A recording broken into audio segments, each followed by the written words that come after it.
ए गौरा कवन गुलवा बाटे भांग के गोला में, चर्चा होला टोला में ना।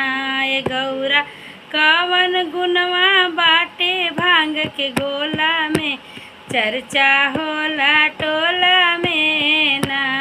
पूरी मिठाई शिव के मन ही ना भावे, पूरी मिठाई शिव के मन ही ना भावे।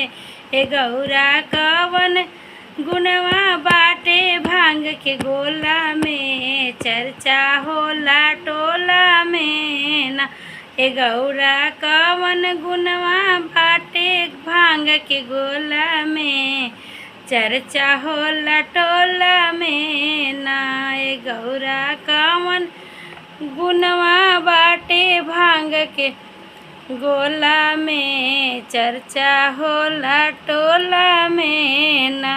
ए गौरा कवन गुनवा बाटे भांग के गोल तोहरा भोला में, चर्चा होला टोला में ना।